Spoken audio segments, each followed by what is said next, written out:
जय हिंद मेरे सैनियों और आप सभी का स्वागत है आपके अपने YouTube चैनल प्रीतम एकेडमी परिवार में। और मैं हूं पंकज कुमार। तो आज के इस वीडियो पे बात करेंगे क्लास 10 का जो एक नया सत्र हमारा शुरू हो रहा है, एक नया जो सेशन शुरू हो रहा है। तो इस नए सेशन का हम लोग आज के वीडियो पे क्या करेंगे, शुरुआत करेंगे माय डियर फ्रेंड। और शुरुआत में हम लोग देखेंगे एसएसटी को, यानी कि सामाजिक विज्ञान को देखेंगे। और सामाजिक विज्ञान में जो पहला विषय हमारा रहेगा वो किस पे बात करेंगे, भूगोल पे बात करेंगे, यानी कि आपका जो ज्योग्राफी है हम लोग इस पे डिस्कशन करेंगे माय डियर फ्रेंड। और आपका जो ज्योग्राफी है, इस ज्योग्राफी का जो आपका फर्स्ट चैप्टर है, फर्स्ट चैप्टर आपका क्या है, संसाधन एवं विकास। क्या है, संसाधन एवं विकास। तो हम लोग इस वाले चैप्टर को क्या करेंगे, पूरे विस्तार से मैं बोलूंगा और अच्छे से क्या करेंगे, समझने की कोशिश करेंगे। क्योंकि बोला गया कि आपकी जो पहली इंप्रेशन होती है वही आपके क्या करती है, लास्ट इंप्रेशन को बताती है कि आप क्या हो, असल में क्या हो, आप क्या हो। तो बोला गया है कि first impression is the last impression. तो चैप्टर को शुरुआत करने से पहले एक मोटिवेशनल कोड के साथ स्टार्ट करेंगे जिससे आपको हमेशा ऊर्जा मिले। तो मोटिवेशनल कोड क्या है कि बरसात से मुलाकात यूं ही नहीं होती, कि बरसात से मुलाकात यूं ही नहीं होती, धरती को धूप से जलना पड़ता है और शोहरत के शिखर पे चढ़ने के लिए एक दिन घुटनों के बल चलना होता है। जो संघर्ष से कभी परिचित नहीं हुआ, जी हाँ दोस्तों, जो संघर्ष से कभी परिचित नहीं हुआ वो इतिहास में कभी चर्चित नहीं हुआ। तो अगर आपको इतिहास में चर्चित होना होगा, अगर आपको इतिहास में चर्चित होना होगा तो आपको मांझी बनना पड़ेगा। क्योंकि एक मांझी ने क्या किया था, पूरा पहाड़ को तोड़ डाला था। तो मैं लास्टली में एक चीज बोलूंगा कि जब तक तोड़ेंगे नहीं तब तक छोड़ेंगे नहीं। हमारा बस एक ही मोटिव होना चाहिए कि हमारा मेन फोकस क्या होना चाहिए कि जो 2023 का आपका एग्जाम होगा उस एग्जाम में क्या करना है, फतेह हासिल करना है। तो सबसे पहला जो चैप्टर है आपका वो चैप्टर क्या है, संसाधन एवं विकास। तो चैप्टर से आपको पता चल रहा है कि विकास और संसाधन या विकास। तो विकास का मतलब क्या होता है, देखो विकास का मतलब क्या होता है समझिएगा कि अगर कोई एक वस्तु है आपका, क्योंकि मैं इसको दो भाग में तोड़ के पढ़ना चाहूंगा। तो अभी हम लोग संसाधन के बारे में पढ़ेंगे, लेकिन थोड़ा मैं विकास की ओर लेके चलता हूं। विकास का मतलब होता है उन्नति। क्या, उन्नति। यानी कि अगर कि कोई भी चीज आपके पास है, मान लो कि मेरे हाथ में अभी टाइम मशीन है, तो मेरे पास है, अगर मैं इसका यूज कर पा रहा हूं और यूज करने के बाद मैं अपना टाइम ट्रेवल कर पा रहा हूं, यानी कि मैं वर्तमान में हूं, मैं भूत में चल जा रहा हूं, मैं भविष्य में चल जा रहा हूं, इसका उपयोग। तो जब आप किसी वस्तु का उपयोग करोगे और अगर मान लो उपयोग करते करते वो वस्तु खत्म हो जाएगा, उसको फिर बना पाओगे, तो यही क्या कहलाता है, उस वस्तु का विकास कहलाता है माय डियर फ्रेंड। यानी कि उसकी उपयोगिता से लेकर उसकी बनाने की जो पूरी की पूरी पद्धति है, यही क्या कहलाता है माय डियर फ्रेंड, विकास कहलाता है। क्या कहलाता है, विकास कहलाता है। लेकिन अभी हम लोग मेनली बात क्या करेंगे कि संसाधन क्या है, क्या है संसाधन क्या है। तो उससे पहले एक चीज मैं बताऊंगा कि अगर आप गांव में रहते हो तो आप एक चीज बताओ कि अपनी जिंदगी की आवश्यकताओं को पूरे करने के लिए जितनी भी आपकी जिंदगी की आवश्यकता है, प्रतिदिन बहुत सारी आवश्यकताएं आपके पास होगी, तो उन आवश्यकताओं को पूरा करने के लिए जितनी भी वस्तुओं की आवश्यकता होती होगी, एक बार क्या करो मेरे साथ, आप एक बार दिमाग में दोहराओ कि सर ये जो चीजें होती है वो हमारी क्या करती है, आवश्यकताओं को पूरा करती है। अगर आप शहर में रह रहे हो तो आप उन सारी चीजों को एक बार देखो जो आपके डेली बेसिक्स पे क्या करते काम आती है।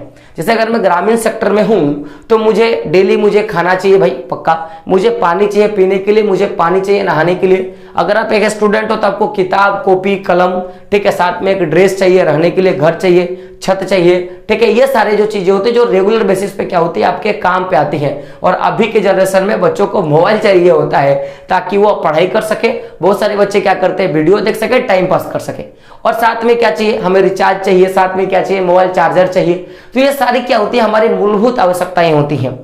और अगर आप शहर में हो तो जाहिर सी बात है कि आपको भी खाना चाहिए, पीना चाहिए, रहना है, आपको नहाना है, आपके पास फोन होनी चाहिए, है ना, आपके पास घर होना चाहिए। ये जो कुछ बेसिक चीजें होती हैं जो सबकी आवश्यकताएं होती हैं। तो मेरा बोलने का मतलब क्या है कि आपने ये जो सारी चीजें देखा, जो भी आपकी आवश्यकताओं को पूरा कर रहा है, यही क्या है मेरे दोस्तों, संसाधन है। लेकिन अगर मैं बात करूं, अगर आप क्लास 6 से ही आप संसाधन के बारे में पढ़ना शुरू करते हो, क्लास 6 में संसाधन क्या है, उसके बाद क्लास 7 में भी पढ़ते हो संसाधन क्या है, यहां तक लेके क्लास 10 तक आप पढ़ते हो संसाधन क्या है। तो अगर आप क्लास 6 में पढ़ोगे तो वहां पे बोला गया है कि पर्यावरण में, हमारे आवरण में जितने भी वस्तुएं उपलब्ध हैं जो भी कुछ आप देख पा रहे हो, जिसे भी महसूस कर पा रहे हो, है ना, सारी के सारी क्या है, हमारे लिए वो संसाधन है। लेकिन क्लास 7 में जब जाते हो तो थोड़ा मॉडिफाई होता है, बोलता है कि जो हमारी उपयोग की वस्तुएं हैं वो संसाधन है। ऐसे करके स्टेप बाय स्टेप बढ़ता जाता है। लेकिन जब आप क्लास 10 में जाते हो तो यहाँ पे भी आपको कुछ एक एक्स्ट्रा कुछ चीजें सीखने के लिए मिलती है। मैं बोलूंगा कि केवल उन वस्तुओं को हम लोग नहीं बोलेंगे कि संसाधन है जो हमारी आसपास में है। मैं क्या बोलूंगा कि हमारे आसपास में जो चीजें पड़ी हुई हैं वो संसाधन है, मैं ऐसा नहीं बोल सकता। ये तो कहीं ना कहीं क्लास 6 रॉन्ग हो गया। क्लास 7 में मैंने क्या बोला कि जो भी हमारी उपयोगिता में प्रयोग ला सकता है, जो भी हमारी उपयोग में आ सकता है, मैं उसे क्या बोलूंगा, संसाधन बोलूंगा। तो कहीं ना कहीं अभी मैं बोलूंगा कि वो संसाधन नहीं है। तो आप बोलोगे सर कि ये भी आपने बात को मिथ्या बोल दिया, तो आखिर संसाधन है क्या? हम लोग इस पर डिस्कशन करेंगे कि आखिर संसाधन है क्या। तो देखिएगा, सबसे पहले क्या होना चाहिए कि संसाधन अगर कोई वस्तु है तो उसका कुछ ना कुछ गुण होना चाहिए, कुछ ना कुछ क्वालिटी होना चाहिए। जैसे अगर नॉर्मली अगर मैं एक लड़का का बात करूं, अगर उसकी कोई गर्लफ्रेंड है और एक फ्रेंड है, लड़की में भी एक फ्रेंड होता है, गर्लफ्रेंड होता है, जो लोग समझते हैं आप। तो फ्रेंड और गर्लफ्रेंड में क्या अंतर होता है? फ्रेंड जिससे आप बात कर सकते हो, लेकिन गर्लफ्रेंड वो होता है जिससे आप अपनी पर्सनल चीजों को शेयर कर सकते हो, नॉर्मली जो आजकल के बिहेव में चलता है ना। तो मैं समझाने के तौर पे बोल रहा हूं। तो मेरा बोलने का मतलब क्या है कि कुछ ऐसी गुण होनी चाहिए ना जिसके कारण ही हम उसे संसाधन बोलेंगे। तो देखिएगा, सबसे पहले अगर मैं बात करूं तो देखिए, मैंने क्या बोला कि सबसे पहले वो वस्तु, वो संसाधन होगा जो पर्यावरण में उपलब्ध होगा। क्या होगा? जो पर्यावरण में उपलब्ध होगा। अब बहुत सारे बच्चे बोलेंगे कि सर अभी जैसे ही मैंने आपको बोला कि पर्यावरण में उपलब्ध प्रत्येक वस्तु ही क्या है, संसाधन है, तो मैंने तब आपको काटा। मैंने क्या बोला कि केवल पर्यावरण में उपलब्ध रहने से ही वो संसाधन नहीं होता। और इसका मेनली कारण क्या है कि अगर वो पर्यावरण में उपलब्ध है और हमारी आवश्यकता को पूरा कर रहा है तो ही वो क्या है, हमारी संसाधन है। तो कहीं ना कहीं क्लास 6 वाली जो बात है वो क्लास 7 के बात ने किया, क्या उसको काट दिया।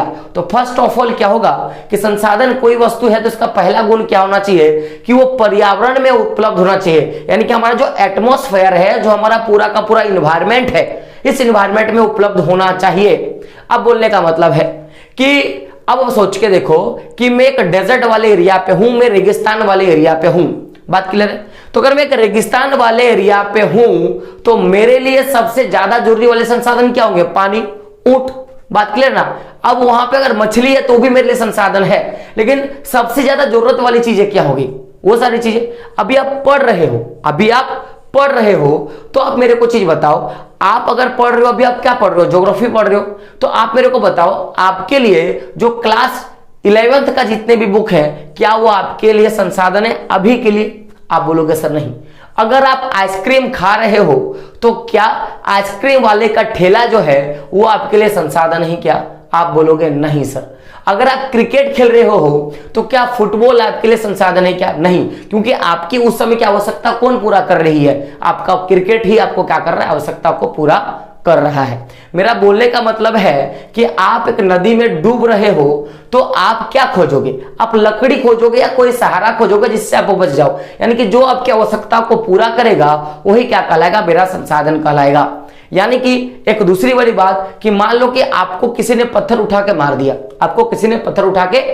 दिया, और आपके आसपास में बहुत सारे पत्थर पड़े हुए हैं, कोई बड़ा पत्थर है, कोई छोटा पत्थर है ना, बहुत सारे पत्थर पड़े हुए हैं। तो उस समय आपकी आवश्यकता कौन पूरा करेगा? जिस भी पत्थर को आप उठा के फेंकोगे और नेक्स्ट पर्सन को जिसको जाके लगेगा वही पत्थर क्या कहलाएगा? क्या आपकी आवश्यकता को पूरा किया माय डियर फ्रेंड। तो मेरा बोलने का मतलब क्या है कि कोई भी वस्तु केवल पर्यावरण में उपलब्ध है तो ही वो संसाधन नहीं है। अगर वो हमारी आवश्यकता को पूरा कर रहा है तब वो संसाधन है। फिर आप बोलोगे सर अभी आपने बोला कि हर जो वस्तु हमारी आवश्यकता को पूरा करेगा केवल वही संसाधन नहीं है, आपने काटा। लेकिन आप फिर बोल रहे हो कि संसाधन वही है जो हमारी आवश्यकता को पूरा कर रहा है। तो मैं इसको भी बताना चाहता हूं कि देखिए, अगर हमने कोई एक चीज बनाई और वो पहले हमारे लिए संसाधन बना, लेकिन जब हम उसको उपयोग करने के लिए जा रहे हैं, हमारी उसकी उपयोगिता तो बराबर लगी हुई है और हम उसको उपयोग करने के लिए जा रहे हैं और किसी कारण से वो और उसको बना नहीं पा रहे हैं, उसको हम लोग और बना नहीं पा रहे हैं, तो क्या वो हमारी उपयोगिता बार बार पूरा कर सका क्या? नहीं। तो हमारे लिए एक बार ही संसाधन हुआ, दूसरी बार हमारे लिए संसाधन वो नहीं हुआ। मेरा बोलने का मतलब है कि आपके घर में एक गाड़ी रखा हुआ है, तो आपको पता होगा हमारी आवश्यकता को पूरा करता है, किस तरह हम यहाँ से अपने घर जा सकते हैं, ननिहाल जा सकते हैं, हर एक जगह ट्रेवल कर सकते हैं। लेकिन आपको गाड़ी चलाना नहीं आता तो क्या वो आपकी आवश्यकता को पूरा किया? क्या नहीं, तब वो आपके लिए संसाधन नहीं है। अब बताओ गाड़ी में क्या चाहिए? पेट्रोल चाहिए, तब वो चलेगा, तब वो क्या होगा? चलेगा। लेकिन अब आप क्या कर रहे हो कि आपके टंकी में जितना पेट्रोल था आपने उसको ड्राइव कर दिया, आपने चला लिया और जहां तक जाना था आप चल गए, आपकी टंकी पूरी की पूरी खाली होगी। तो जब तक आप उस टंकी में तेल नहीं डालोगे फिर क्या आप जा सकते हो उस गाड़ी के माध्यम से? आप बोलोगे, बहुत सारे बच्चे बोलेंगे सर मैं उसको ढकेल के लेके जाऊंगा, मैं यहाँ चढ़ के जाने वाली बात कर रहा हूं। तो क्या वो संसाधन होगी क्या? क्या वो संसाधन होगी क्या? तब आप बोलोगे सर नहीं, यानी कि मुझे फिर से पेट्रोल डालनी पड़ेगी, तब वो गाड़ी हमारे लिए क्या रहेगी? संसाधन रहेगी। तो मैं क्या बोलूंगा कि केवल कोई वस्तु हमारे पर्यावरण में उपलब्ध है, हमारी जरूरत को पूरा कर रहा है, तो वो संसाधन नहीं है, बल्कि ऐसा वस्तु हमारे लिए संसाधन होगा जिसको बनाने की प्रौद्योगिकी, दैट मीन्स वो किस तरह से बनेगा वो हमको पता होगा, तभी वो क्या होगा? हमारे लिए संसाधन होगा। साथ साथ में क्या होना चाहिए कि ऐसा वस्तु ही हमारे लिए संसाधन होगा जो क्या होगा कि हमारे लिए आर्थिक रूप से क्या होगा? संभाव्य होगा, और दूसरा क्या होगा? सांस्कृतिक रूप से क्या होगा? मान्य होगा। वही सारी वस्तुएं क्या कहलाएगी? हमारे लिए संसाधन कहलाएगी। जैसे अगर मान लो मार्केट गए हो, तो मार्केट में आपको भूख लगी है, तो आपको वहां पे बहुत सारी चीजें उपलब्ध होंगी, बहुत सारी चीजें आपके पर्यावरण में उपलब्ध होगा जो आपकी आवश्यकताओं को पूरा करेगा। भाई मैं मार्केट गया हूं, मुझे भूख लगा है, तो सारी की सारी जितनी भी चीजें हैं वहां पे आम, अंगूर, केला, जो भी कुछ आप देख रहे हो आपके एटमॉस्फेयर पे रखा हुआ है ना। तो आप मेरे को एक चीज बताओ, आपको भूख लगी है और आपका मन कर रहा है कि मैं मैंगो खाऊंगा, मैं आम खाऊंगा, तो बाकी जो सारे जितने भी फल और फ्रूट्स रखे हुए हैं क्या वो आपके लिए संसाधन है? क्या नहीं? उस समय केवल मैंगो ही क्या होगा? आपका संसाधन बन जाएगा। तो मैंगो क्या करेगा? आपकी आवश्यकता को पूरा कर लिया। अब मेरे को बताओ, आप मार्केट गए हो, 50 रुपए लेके गए हो, और उस समय जो है आपका पूरा का पूरा आप जाके देखते हो तो मैंगो जो है वो 100 रुपया किलो हो जाता है, और आपके पॉकेट में केवल 50 रुपया पड़ा हुआ है। आप उस दुकानदार को बोलते हो कि सर मुझे एक मैंगो दे दो, मुझे भूख लगा है, मेरे पास केवल 50 रुपया। वो देने के लिए रेडी नहीं है, वो देने के लिए रेडी नहीं, और आप लेना चाहते हो, देने के लिए रेडी नहीं लेकिन आप लेना चाहते हो। तो क्या आप बताओ, अगर वो दे नहीं रहा है और आप उसको खरीद नहीं पा रहे हो, यानी कि आप उसको खरीद नहीं पा रहे हो, आर्थिक रूप से वो आपके लिए संभव है नहीं, आर्थिक रूप से आप उसको अपना बना ही नहीं पा रहे हो, तो क्या वो आपके लिए संसाधन है? क्या उस समय वो आपकी भूख मिटा पाई? नहीं। तो उस समय आम भी क्या होगा? आपका संसाधन नहीं होगा। साथ साथ में जिस भी वस्तु का आप उपयोग कर रहे हो, अगर आपका सोसाइटी मानेगा कि वो भी एक संसाधन है, तभी क्या होगा? वो संसाधन होगा।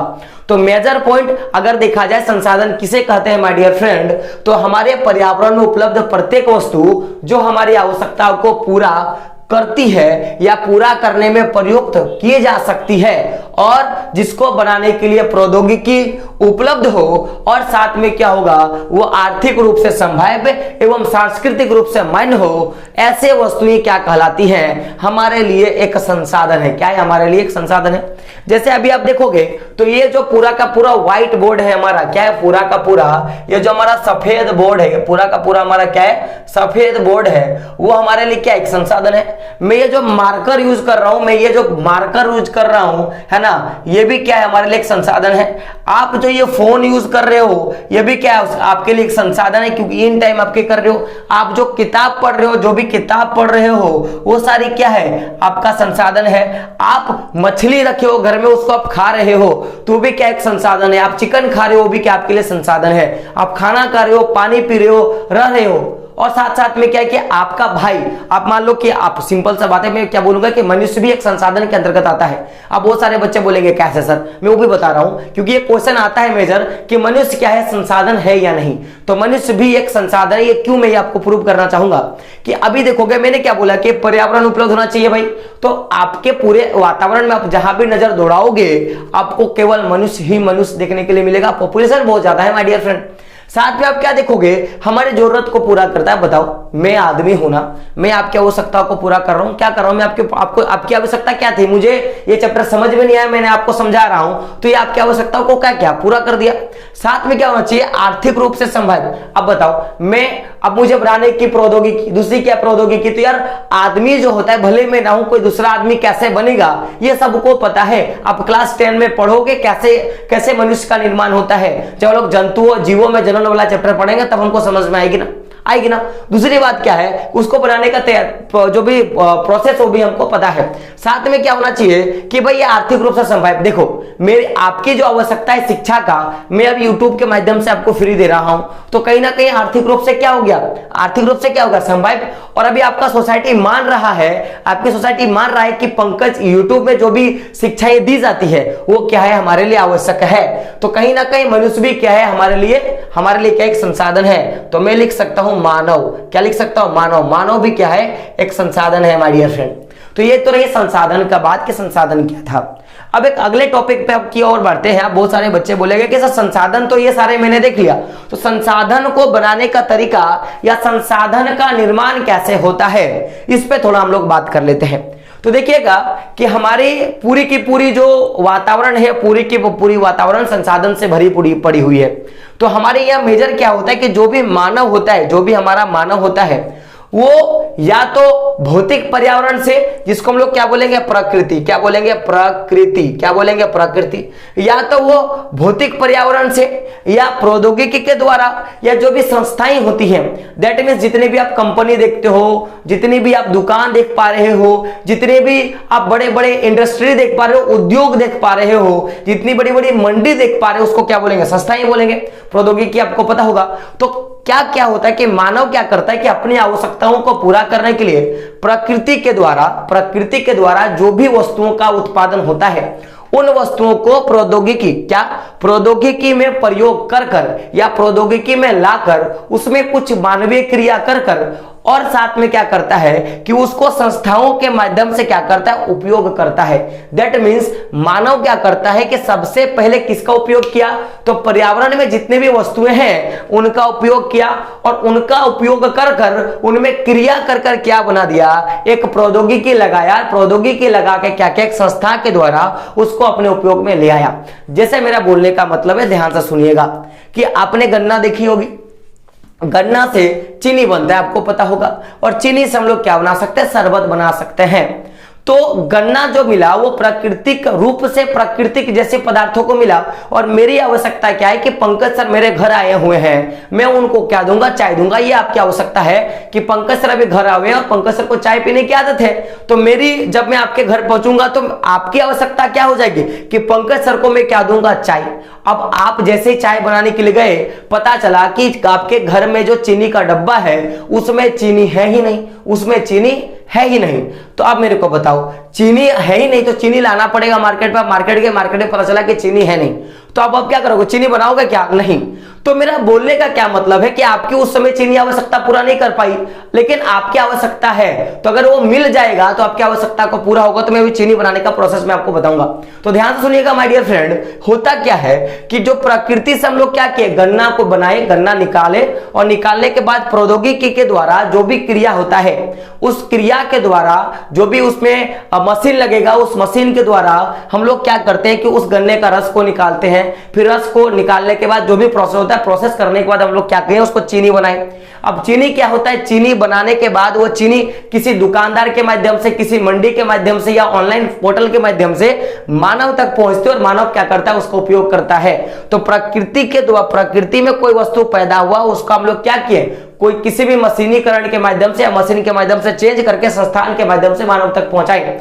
तो अगर पूछेगा कि संसाधन बनाने का क्या तरीका है, तो आप क्या बोलोगे कि पर्यावरण में उपलब्ध वस्तु का रूपांतरण प्रक्रिया के द्वारा, किसके द्वारा, गौर कीजिएगा, रूपांतरण प्रक्रिया के द्वारा हम लोग क्या करते हैं, सबसे पहले जो भी वस्तु प्रकृति में उपलब्ध है उसको प्रौद्योगिकी लगाकर, और प्रौद्योगिकी लगाकर संस्थाओं के साथ परस्पर क्रिया कर क्या करते हैं कि हम लोग किसी भी संसाधन का निर्माण कर देते हैं। गौर कीजिएगा, पूछा जाएगा कि किसी भी संसाधन को बनाने में किन तीन चीजों की आवश्यकता होती है, तो आप क्या बोलोगे, प्राकृतिक संसाधन, प्रौद्योगिकी, और क्या बोलोगे, संस्थाएं। तो इनकी जब क्रियाएं होती हैं आपस में, तब क्या होता है कि आपको वो संसाधन मिलेगा। यानी कि गन्ने से रस मिला, रस से आप चीनी बना दिए, उसको दुकानदार बेचा, आपने खरीदा, और आपके घर में क्या आ गया, चीनी आ गया, और आपने पंकज सर को पिला दिया। बात को समझ में आ गया, ये पूरी की पूरी प्रोसेस होती है। अब बहुत सारे बच्चे बोलेंगे कि सर ये संस्थाओं का निर्माण क्यों होता है। अगर आप देखोगे तो प्रकृति से क्या हुआ कि प्रकृति से मुझे गन्ना मिल गया, गन्ना का हम लोगों ने क्या बिना रस निकाला, रस निकाल के हम लोगों ने चीनी बनाया, तो क्या वो सीधा हमारे पास क्यों नहीं आ जाता, एक बीच में दुकानदार या मंडी वाला या कोई भी बड़ा सा संस्था क्यों होता है सर, ऐसा आपका क्वेश्चन आएगा कि सर संस्थाओं का निर्माण क्यों करना चाहिए। क्वेश्चन आता है आपका, जैक बोर्ड पूछता है या किसी भी बोर्ड का एग्जाम दे रहे हो तो पूछेगा कि संस्थाओं का निर्माण क्यों करना चाहिए, या संसाधनों के निर्माण के लिए संस्थाओं का निर्माण क्यों करना चाहिए, या संस्थाओं या संसाधनों को बनाने के लिए संस्थाओं का निर्माण क्यों करना चाहिए। तो सिंपल सा ऑप्शन है, आर्थिक गति को तेज करने के लिए क्या करते हैं, संस्थाओं का निर्माण करते हैं। जैसे बोलने का मतलब है कि मान लो कि भाई हम झारखंड में है और गन्ना जो है वो उत्तर प्रदेश में बोया जा रहा है और उसका जो रस है वो कहीं ना कहीं क्या बोलता हूं कि छत्तीसगढ़ में निकाला जा रहा है। तो अगर आपको आज आपकी चीनी खत्म हुई और अभी आपको 10 मिनट में चीनी चाहिए तो कैसे होगा, कैसे होगा भाई।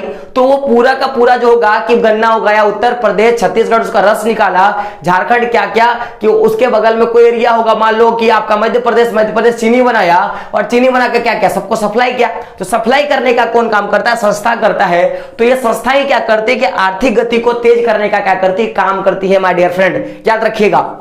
तो ये तो रही बात कि भाई संसाधन क्या है, संसाधन का निर्माण कैसे होता है और संसाधन के निर्माण में कौन सबसे ज्यादा मुख्य भूमिका निभाता है, हम लोग इस पे बात कर लिए।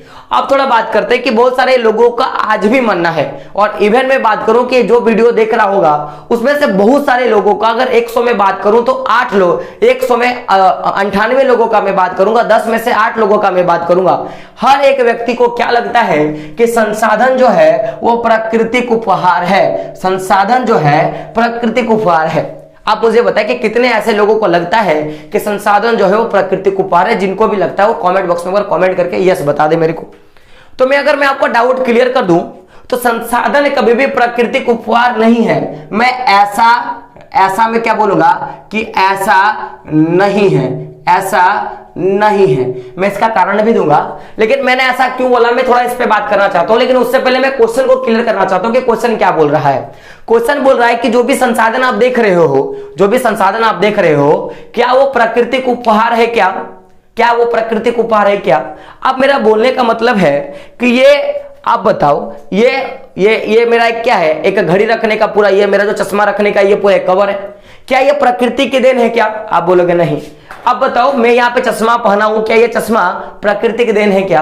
आप बोलोगे नहीं।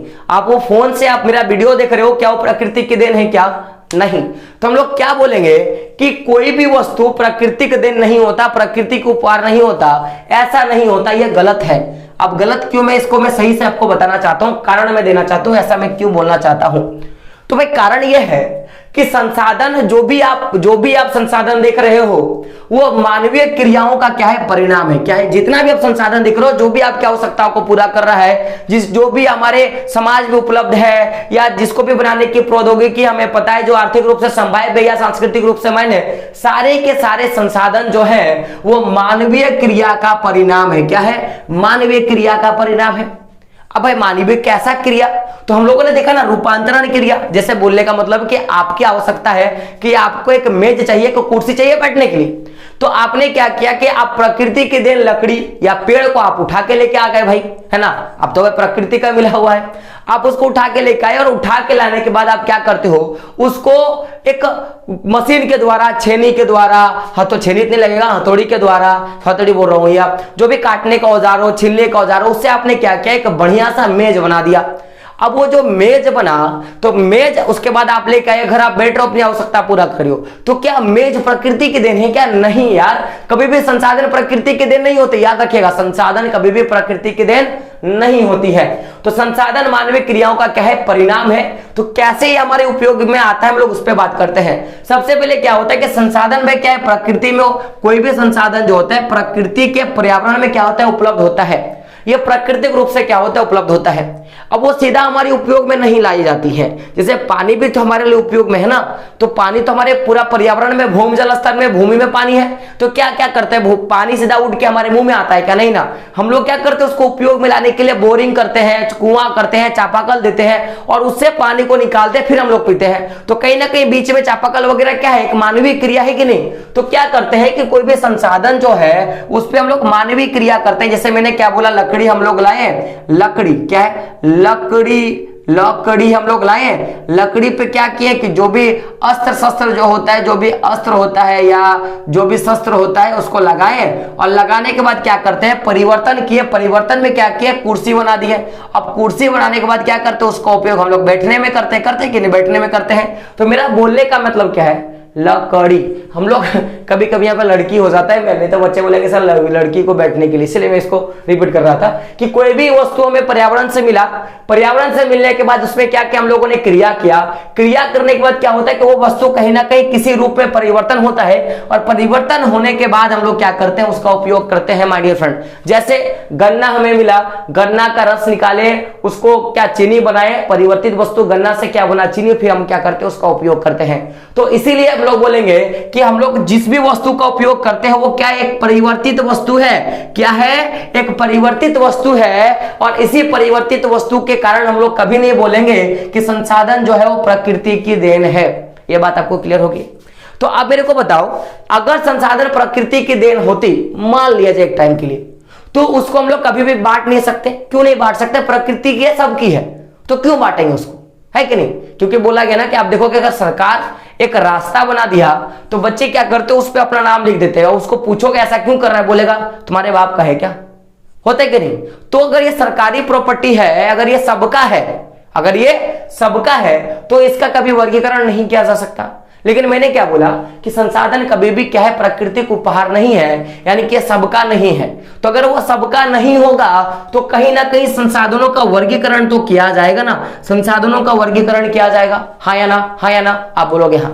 तो अगर संसाधनों का वर्गीकरण करें माय डियर फ्रेंड, तो मुख्य रूप से संसाधनों को हम लोग 4 भाग में बांटते हैं। कितने भाग में बांटते हैं, 4 भाग में। क्वेश्चन आता है कि संसाधनों को कुल कितने भाग में बांटा जाता है, तो 4 भाग में। तो 4 भाग क्या है, पहला तो उत्पत्ति के आधार पर, समाप्यता के आधार पर, स्वामित्व के आधार पर और विकास के स्तर के आधार पर। इसके इतने 4 भागों में हम लोग बांटने का काम करते हैं।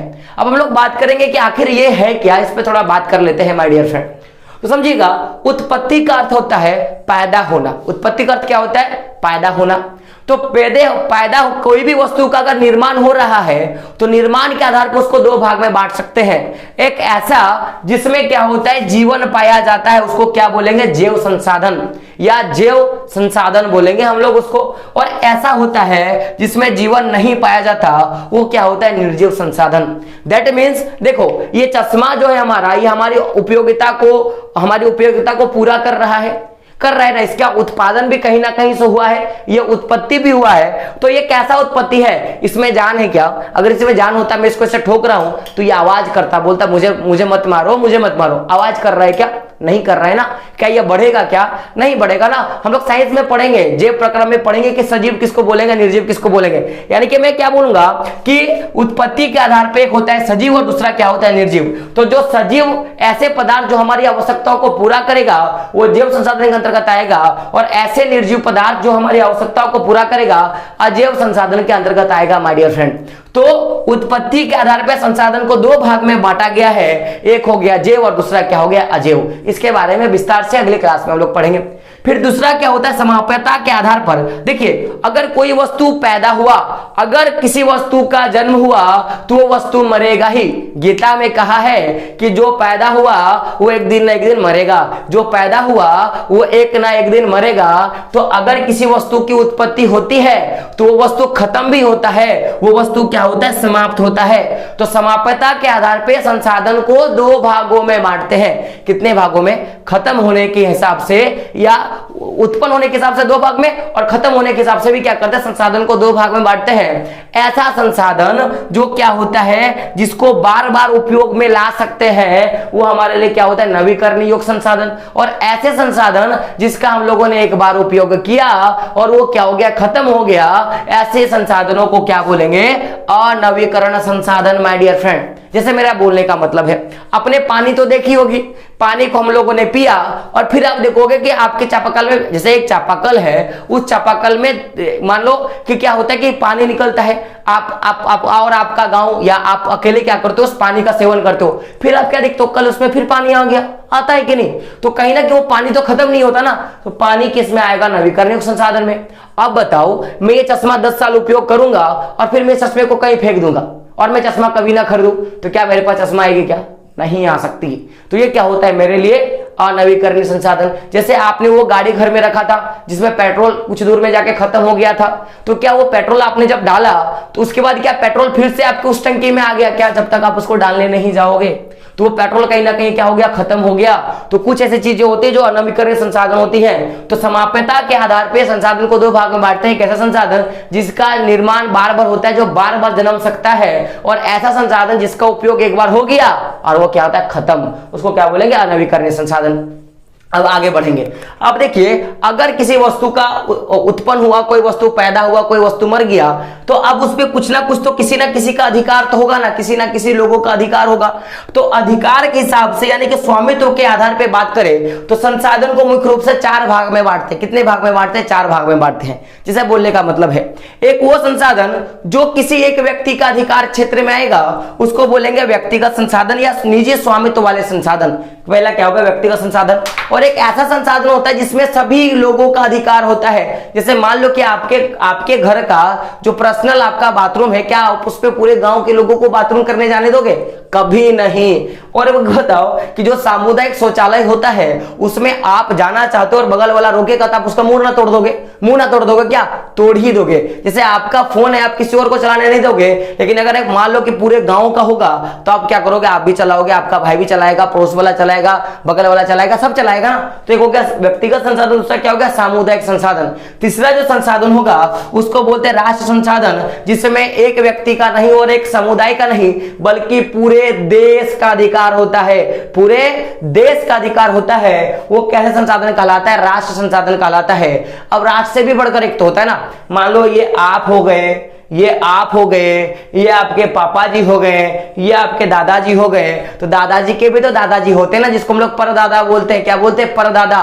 तो व्यक्तिगत संसाधन आपका, सामुदायिक संसाधन पापा का। पापा मान लो कि आपका फोन तो केवल आपका होगा, लेकिन आपके पिताजी के पास जो फोन है वो आप भी यूज करोगे और आपके जो बहन है या जो आपका भाई है वो भी यूज करेगा, तो सामुदायिक संसाधन हो गया। या आपके दादाजी के पास जो संसाधन होगा वो क्या होगा कि आप यूज करोगे, आपके भाई यूज करेगा, आपका मम्मी, आपके पापा वो भी यूज कर लेंगे, और आपके परदादा के पास जो होगा उनका सारा पीढ़ी यूज करेगा। तो मेरा बोलने का मतलब क्या है कि ऐसा संसाधन जो किसी एक व्यक्ति के हाथ में होगा, व्यक्तिगत संसाधन। जो समुदाय का होगा, सामुदायिक संसाधन। जो सभी देश में निवास करने वाले सभी व्यक्ति का होगा, राष्ट्र संसाधन। और ऐसा संसाधन जिसमें किसी भी देश का अधिकार नहीं होगा, किसी भी देश का अधिकार नहीं होगा, वो जो पूरा का पूरा संसाधन बच जाएगा वो क्या कहलाएगा? अंतरराष्ट्रीय संसाधन। तो स्वामित्व के आधार पर संसाधन को 4 भाग में बांटा गया है। एक तो हो गया व्यक्तिगत संसाधन, सामुदायिक संसाधन, राष्ट्र संसाधन, और क्या हो गया? अंतरराष्ट्रीय संसाधन। तो हम लोगों ने देखा संसाधन के बारे में, मैंने क्या बोला? विकास के बारे में। ऐसा चीज जिसकी जानकारी हमें हो और जिसको बनाने का प्रोसेस हमें पता हो, क्या कहलाता है? विकास संसाधन। तो देखिएगा, संसाधन का विकास के स्तर पर जब संसाधन हमारे उपयोग में आ रहा है तो हम लोग क्या बोलेंगे? उपयोगिता के आधार पर या विकास के स्तर के आधार पर बात करें तो संसाधन को 4 भाग में बांटते हैं। वो 4 भाग क्या है? पहला है संभावित संसाधन, यानी कि किसी क्षेत्र में कोई संसाधन है, उसकी हम लोग आशा कर रहे हैं, तो क्या हो गया? संभावित संसाधन। ऐसा संसाधन जिसके बारे में हमको पता होगा कि वो कितना मात्रा में है, उसकी क्वांटिटी क्या है, वो किस तरह का संसाधन है, कितना दूरी तक पाया जाएगा और उसको कैसे बनाया जाएगा, वो क्या होगा? या फिर उसका उपयोग कैसे लाया जाएगा, वो कैसे कहलाएगा? विकसित संसाधन कहलाएगा। तो एक हो गया संभावित संसाधन, दूसरा क्या होगा? विकसित संसाधन। तीसरा हो गया भंडार संसाधन, यानी कि ऐसे संसाधन जो हमारे पर्यावरण में उपलब्ध है, हमको पता है कि यहाँ पे उपलब्ध है, लेकिन हम लोग उसका उपयोग नहीं कर रहे हैं, वो क्या कहलाता है क्या जिसका हम लोग उपयोग कर रहे हैं और वो वर्तमान समय में जाके क्या होगा कि हमारे लिए और उपयोगी बन सकता है, वो क्या होगा भंडार। संचित कोष क्या होगा कि ये भंडार का ही एक हिस्सा होता है, लेकिन क्या होगा कि वर्तमान समय में हमारे पास उतना तकनीक नहीं है कि इसका हम लोग उपयोग कर पाएंगे, लेकिन आने वाली पीढ़ी क्या करेगी, इसका उपयोग जोरदार रूप से करेगी, वो क्या कहलाएगा संचित कोष। तो संसाधन को मुख्य रूप से 4 भाग में बांटे, एक उत्पत्ति के आधार पर 2 भाग में जैव और अजैव, समाप्यता के आधार पर 2 भाग में नवीकरण और अनवीकरण, स्वामित्व के आधार पर व्यक्तिगत और सामुदायिक, अंतरराष्ट्रीय और क्या हो गया अंतरराष्ट्रीय, और विकास का स्तर के आधार पर संभावी विकसित भंडार और संचित कोष। तो इतने भाग में हम लोगों ने बांट दिया। अब क्या होगा कि आपका इस चैप्टर का आपको ऑब्जेक्टिव क्वेश्चन भी देखने के लिए मिलेगा, जो आपका वो दामोदर सर लेंगे, ठीक है। तो दामोदर सर का भी जो ऑब्जेक्टिव वाला क्लास है वो भी आपको करना है। बहुत जल्द सूरज सर आपको साइंस लेके आ जाएंगे, फिर संजीव सर की भी एंट्री होगी जोरदार मैथ के साथ, और मेरा तो आपको पता है मैथ्स को और जो बायो का जो आपका पूरा का पूरा चैप्टर है मैं आपको धीरे धीरे क्या करूंगा कंप्लीट करवा दूंगा। तो अभी आपको क्या करना है, अगर आप चैनल पे नए हो तो चैनल को सब्सक्राइब करना है, और अगर आप चैनल पे हो, अगर आप देख रहे हो तो अपने दोस्तों तक भी क्या करना है, चैनल को शेयर करना है। और दूसरी बात, अगर कोई क्वेश्चन हो तो कमेंट बॉक्स में बताइएगा, जब अगला वीडियो शुरू होगा तो आपकी सारी जो प्रॉब्लम है उसको दूर कराई जाएगी दोस्तों। तो मेरा लास्ट बात क्या है कि जब तक तोड़ेंगे नहीं तब तक छोड़ेंगे नहीं, क्योंकि बोला गया कि मंजिल ने हौसलों से कहा कि तेरी बस की बात नहीं, कि मंजिल ने हौसलों से कहा कि तेरी बस की बात नहीं, हौसलों ने मंजिल की आंखों में आंखें डाल के बोला चल झुट्टी तेरी इतनी औकात नहीं। तो हमें क्या करना है, औकात दिखा देना है कि हम क्या कर सकते हैं और हमारी मंजिल क्या है। तो दोस्तों मिलते हैं अगले वीडियो में, तब तक के लिए जय हिंद, जय भारत और आपका दिन शुभ हो।